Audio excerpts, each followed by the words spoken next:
Welcome everyone to the Family Talk Show. Today we're going to be discussing biblical guidelines for choosing a spouse. Today with the popular social media like eHarmony and other platforms, people are running from one place to another trying to get a spouse, trying to find somebody who is suitable. But sometimes, meaningful people love each other and they try to encourage two people to get married because they see the way how they look. Maybe they have the same height, they have the same complexion, and people try to bring such people together. But the problem is that many people only see from the outside appearance and have no idea what the other person is carrying. They have no idea of their attitude or their behavior.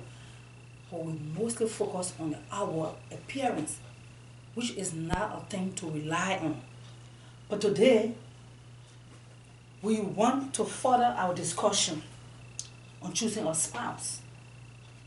And we're going to look at how you cannot really rely on our appearance, because God Himself talked about it.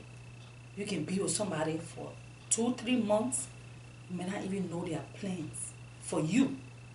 You may think everything is native, but you don't know the person's thoughts for the next 6 months. Because people keep things when they have different plans. So our appearance cannot be ruled out. We know that, but you cannot rely on it. So at this time again, as I said, we're going to further our discussion on choosing a spouse. And I want to turn to my spouse, my co-host, to give us a review of last week's topic. Thank you, dearest, for the wonderful introduction. Again, I want to thank you for joining us today on Family Talk. Last week, we started talking about biblical guidelines in choosing a spouse. As she mentioned in her introductory remarks, with the popular use of social media and all kinds of platforms, most common eHarmony, people are trying to find the spouse. And finding a life partner can be very, very challenging and difficult. And people want to be careful, because once you get married, it's not something you can just easily get out of easily. Even though we make it in our society, that, all right, I can marry this person, if I'm not satisfied, I can leave, but that's not how God intended. Until death do your part. You are in it for a long haul. And that's why we have to be very careful when we choosing a spouse. So some of you, this a new year, and you've been trying, attempting to get married. So we thought that we start off this program, to give you some guidelines to help you. Because some of you are well-meaning, you kept yourself, and you're looking around for someone that God will bring your way. And so we just want to give you some guidelines. And we used the biblical text, Genesis, last week, talking about how God put the man to sleep. God put Adam to sleep and took a rib from his side and closed the womb, and brought the woman to the man that he had made from him.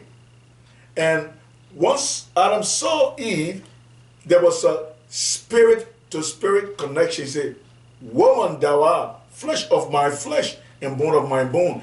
And we were saying that it is God who put together. It is God who arranges things.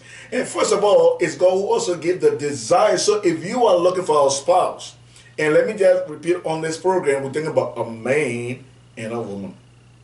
A man and a woman. Not the other way around.